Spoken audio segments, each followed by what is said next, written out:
ये बात उन दिनों की है जब बुद्धा मरवन में अपना समय व्यतीत कर रहे थे।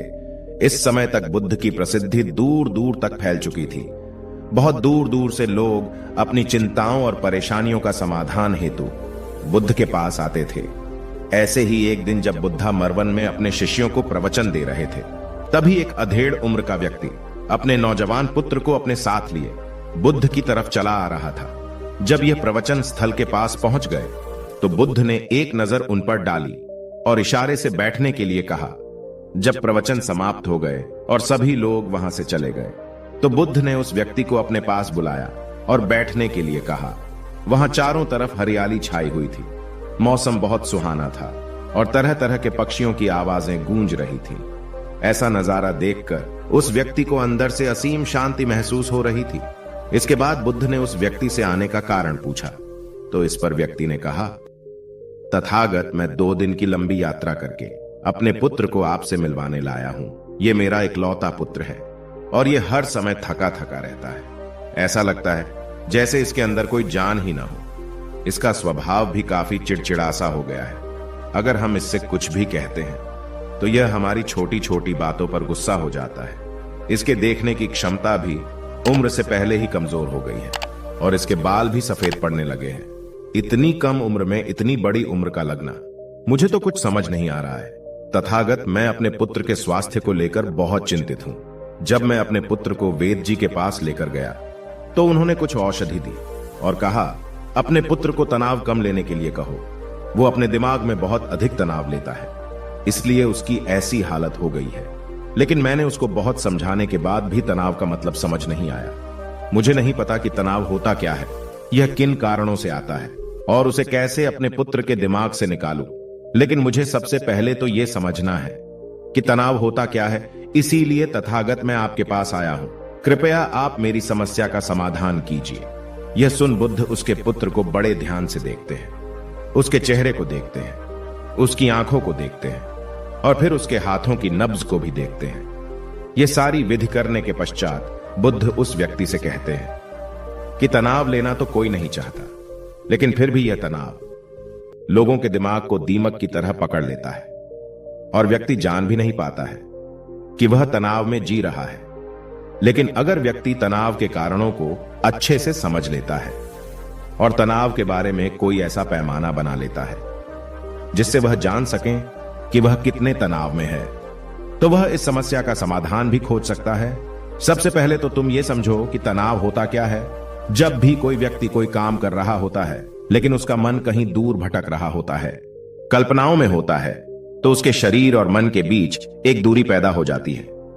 यह दूरी जितनी अधिक होगी, व्यक्ति उतनी ही ज्यादा बेहोशी की अवस्था में होता है और शरीर व मन के बीच की इसी दूरी और खिंचाव को तनाव कहा जाता है। आखिर कोई पसंदीदा खेल खेलने के बाद व्यक्ति चुस्ती और प्रसन्नता से क्यों भर जाता है, जबकि उसने तो अपने शरीर को थकाया है। लेकिन समझने वाली बात यह है कि खेलते समय मन और शरीर एक साथ पूरी तरह से उस खेल में केंद्रित होते हैं, जिससे शरीर और मन के बीच दूरी पैदा नहीं होती और कोई तनाव पैदा नहीं होता। और अगर दिमाग में कोई तनाव था तो वो भी दूर हो जाता है। लेकिन इसके विपरीत, जब हम कोई ऐसा काम करते हैं जो हमें पसंद नहीं है, तो हमारा शरीर तो उस काम को कर रहा होता है, लेकिन हमारा मन कहीं दूर कल्पनाओं में भटक रहा होता है, जिससे शरीर और मन के बीच एक दूरी पैदा हो गई और तनाव ने जन्म ले लिया। इसीलिए व्यक्ति को एक समय पर सिर्फ एक ही काम करना चाहिए और अपने तन और मन की सारी शक्ति उसी एक काम पर लगा देनी चाहिए, जिससे व्यक्ति के अंदर तनाव पैदा ही ना हो। इसके बाद बुद्ध ने कहा, तनाव पैदा होने के मुख्य 8 कारण होते हैं और जिसने इन कारणों को समझ लिया वो जीवन भर तनाव मुक्त रह सकता है। मुख्य कारणों में सबसे पहला कारण है अति महत्वाकांक्षी होना। महत्वाकांक्षी होना अच्छी बात है, लेकिन क्या कभी आपने इस बात पर ध्यान दिया है कि इंसान के लक्ष्य कभी पूरे ही नहीं होते हैं। उसका एक लक्ष्य पूरा हुआ नहीं कि वह दूसरे की तरफ भागने लगता है, दूसरा पूरा हुआ तो तीसरे की तरफ, और इस तरीके से वो अपने लक्ष्यों को पाने के लिए जिंदगी भर गोल गोल घूमता रहता है। इसीलिए जो व्यक्ति अति महत्वाकांक्षी होता है, जिसने बड़े बड़े लक्ष्य बनाए होते हैं, वह वर्तमान में कभी रह नहीं पाता है। उसका मन सदैव भविष्य की योजनाएं बनाने में ही व्यस्त रहता है। उसका शरीर तो वर्तमान में रहता है, लेकिन मन भविष्य में ही रहता है। जिससे मन और शरीर के बीच दूरी पैदा हो जाती है और वह तनाव भरी जिंदगी जीने लगता है। बुद्ध के मुंह से यह बात सुन उस लड़के ने कहा, है बुद्ध, तो फिर इसका मतलब है कि हमें लक्ष्य नहीं बनाना चाहिए, क्योंकि लक्ष्य बनाना भी तो महत्वाकांक्षा ही है। इस पर बुद्ध ने कहा, जीवन में लक्ष्य बनाना कोई गलत बात नहीं है, लेकिन समस्या तब उत्पन्न होती है जब वो अपना पूरा ध्यान उस लक्ष्य से मिलने वाले परिणाम पर ही लगा देते हैं और उसके परिणाम की चिंता करते रहते हैं। व्यक्ति को वर्तमान में जीना आना चाहिए।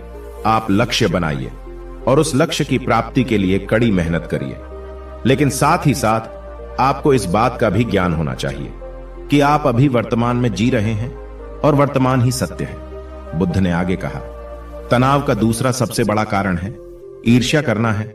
जब व्यक्ति ईर्ष्या और जलन से भर जाता है तो उसका मन अंदर से सड़ने लगता है। ईर्ष्या एक आंतरिक घाव है।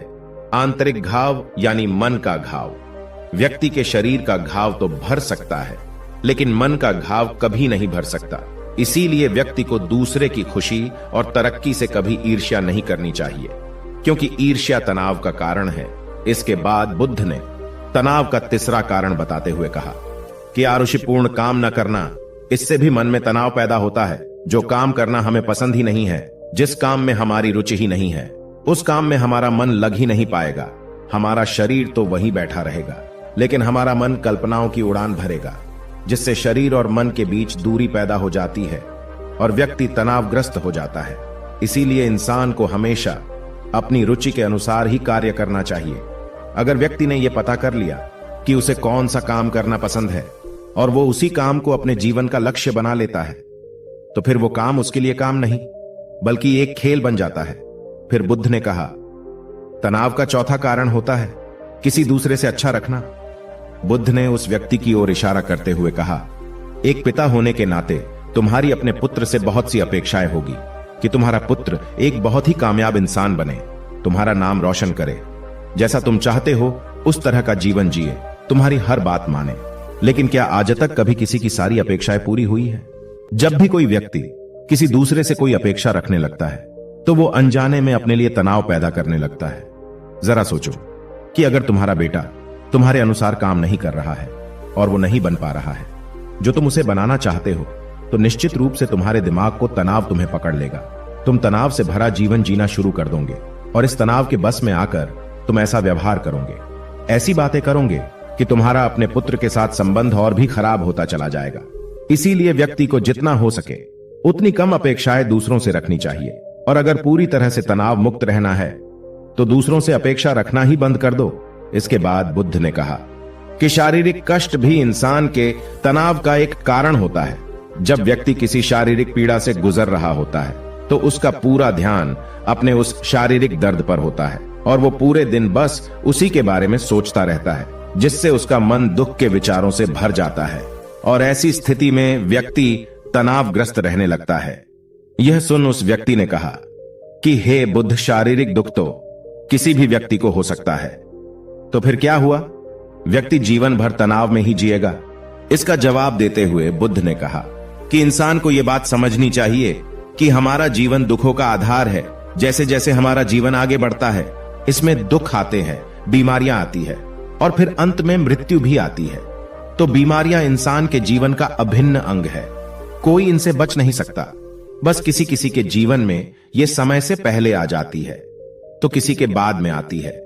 जब इंसान का मन इस बात को अच्छे से समझ लेगा तो फिर वह अपनी बीमारी के बारे में सोच सोच कर ज्यादा तनाव नहीं लेगा, क्योंकि यह हमारे जीवन का अभिन्न हिस्सा है और इसके लिए व्यक्ति को शारीरिक रूप से भी अभ्यास करते रहना चाहिए। अपने जीवन में व्यायाम और स्वस्थ जीवन शैली को भी जगह देनी चाहिए ताकि उसका शरीर लंबे समय तक निरोगी रहकर सही से काम कर सकें। तनाव का अगला कारण होता है अपनी योजनाओं को समझने के लिए समय न देना। कुछ लोगों के दिमाग में कोई विचार आया ही नहीं कि वो बिना सोचे समझे उस पर काम करना शुरू कर देते हैं, और जब उस काम में उन्हें असफलता मिलती है तो वह तनाव से भर जाते हैं, क्योंकि उन्होंने उस काम को शुरू करने से पहले उसके बारे में पूरी जानकारी इकट्ठा नहीं की थी। इंसान को कोई भी काम शुरू करने से पहले उसके अच्छे और बुरे परिणामों के बारे में ठीक से सोच विचार कर लेना चाहिए। इंसान को इस बारे में भी सोच लेना चाहिए कि अगर ये योजना सफल नहीं हुई तो फिर इसके बाद मैं क्या करूंगा। इसलिए व्यक्ति को अपनी योजनाओं को ठीक से समझने के लिए पूरा समय देना चाहिए, ताकि बाद में उस योजना की वजह से तनाव पैदा ना हो। तनाव का 7वां सबसे बड़ा कारण है टाल मटोल करना, आज के काम को कल पर टालना। आप लोगों ने यह कहावत तो सुनी होगी कि आलस्य इंसान के शरीर का सबसे बड़ा शत्रु है। इंसान आलस्य की वजह से आज के काम को कल के लिए टाल देता है और फिर काम को टालना उसकी आदत बन जाती है। काम को कल पर टालने वाले व्यक्ति का काम कभी भी समय पर पूरा नहीं हो पाता है, और अगर किसी तरह से पूरा हो भी जाता है तो वह उतना अच्छा नहीं हो पाता है जितना अच्छा उसे किया जा सकता था, और फिर यह बात व्यक्ति के अंदर तनाव पैदा करती है। लेकिन काम को टालना या काम को एकदम अंत समय पर करना एक आदत है, इसीलिए व्यक्ति ना चाहते हुए भी बार बार अपनी इस आदत का शिकार बन जाता है और काम को टालता रहता है। और फिर जब काम की समय सीमा पास आ जाती है तो वह तनाव से भरकर काम को पूरा करने का प्रयास करता है। इसीलिए तनाव मुक्त रहने के लिए व्यक्ति को काम को टालने की आदत छोड़नी पड़ेगी, और यह तभी संभव है जब व्यक्ति काम को समय से पहले खत्म करने का निश्चय करे। सबसे आखिरी और सबसे प्रमुख कारण जो तनाव का होता है वो है ज्यादा सोचना। लगातार सोचते रहना भी एक बीमारी है, और यह उस व्यक्ति में सबसे ज्यादा पाई जाती है जो सिर्फ कल्पनाएं करता है, जो अतीत की घटनाओं और भविष्य की बातों के बारे में सोचता रहता है, जो बेवजह के अनुमान लगाता रहता है। इसीलिए व्यक्ति को ज्यादा सोचने की आदत पर लगाम लगाना चाहिए।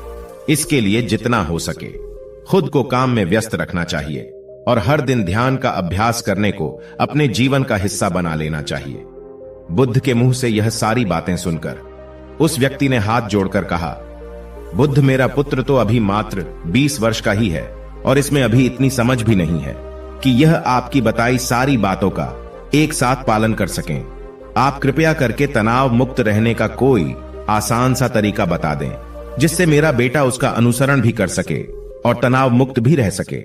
उस व्यक्ति की यह प्रार्थना सुन बुद्ध ने कुछ सोचते हुए जवाब दिया, अगर तुम इतनी सारी बातों का पालन नहीं कर सकते हैं तो इसके लिए एक बहुत ही आसान विधि है। तुम एक बार मैं एक काम को करने पर ध्यान लगाओ। जो भी काम कर रहे हो उस समय पर सिर्फ उसी काम को करो, सिर्फ उस पर ही अपना पूरा ध्यान लगाओ। और अगर तुम्हारा मन इधर उधर भटक जाता है तो जैसे ही तुम्हें याद आए उसे वापस फिर उसी काम में लगा दो। यह सबसे आसान और अच्छा तरीका है तनाव मुक्त रहने का। जब तुम भोजन करो तो उस समय सिर्फ भोजन ही करो, उसके पूरे स्वाद का आनंद लो, उसका अनुभव करो। जब चलो तब अपना पूरा ध्यान सिर्फ चलने में ही लगा दो। इससे तुम्हारा मन और तुम्हारा शरीर दोनों एक जगह पर केंद्रित रहेंगे, दोनों के बीच दूरी पैदा नहीं होगी, जो कि तनाव का मुख्य कारण होती है। इसीलिए जहां तक संभव हो सके एक समय पर सिर्फ एक ही काम करने का प्रयास करें, वो भी पूरे ध्यान के साथ। दोस्तों, आशा करता हूं कि आपको इस कहानी से काफी कुछ सीखने को मिला होगा। धन्यवाद।